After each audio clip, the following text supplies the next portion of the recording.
Bago pa man mag-abot ang mga dayuhan, bago pa man magdangribok ng modernong panahon, iguana sarong banwaan na matinggayong namumuhay sa kadlagan, mga taong mayong permanenteng istaran pero may marhay na koneksyon sa daga, bukiron, asin kadlagan, sinda, ang mga aita.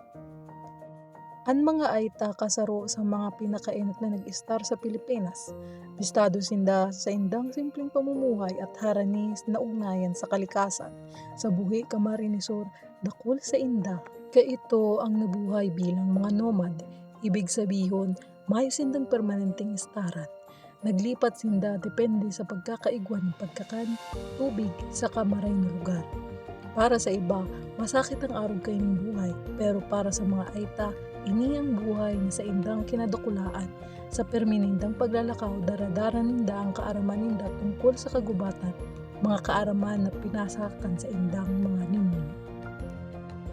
Ang kagubatan na nagsisilbing harong asin ikakabuhay kan mga aita. Digdisin na nagkukuan ng pagkakan, bulong, asin mga materyales para sa indang harong. Nangangayam sinda gamit, pana asin bangkaw. Kakalap sinda ng mga prutas, bulong asin tanom, hali sa kabaklayan. Kung mauubos na ang pagkukuhaan ng pagkakan sa sarang lugar, nalilipat sinda sa ibang parte, kan gubat. Ang sa indang mga harong ay gibos na sa kahoy, kawayan at dahon, simple man ang sa indang pamumuhay. Natutunay inda mabuhay sa daing nilaraot ang kalikasan. Para sa indang kagubatan, bako lamang lugar na tigi-istaran, kundi bahagi kan sa indang buhay. Importante sa mga aita ang pamilya, pagkakauralayan asin respeto sa kapwa. Ang sa indang kultura asin kaaraman, ipinapasa hali sa mga kagurangan pagkatto sa mga aki.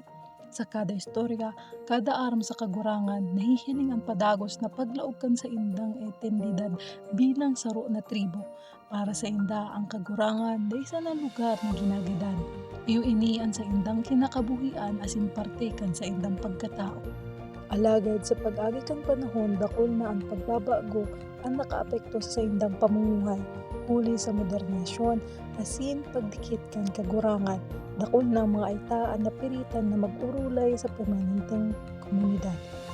Ang iba nagtatrabaho bilang parauma, obrero o mangingisda. Ang mga kabataan niya nagpapaadal naman. Tanging magkaigwan mas maraming oportunidad sa kinabukasan. Pero kasabay kang pag-uswag, igwaman ng peligro na unti-unting nawawara sa indang tradisyon. Pwedeng magbago ang panahon, pwedeng magbago ang paagi kan pamumuhay, pero ang kultura kan mga aita, padagos na mabubuhay mentras may mga taong magpadangat asin magpahalaga kaini. Sa kada lakaw ninda sa kagurangan, kaiba ninda ang istorya kan sa indang mga ninuno, asin sa kada istoryang ini, nagpapadagos ang buhay kan sa indang lahi.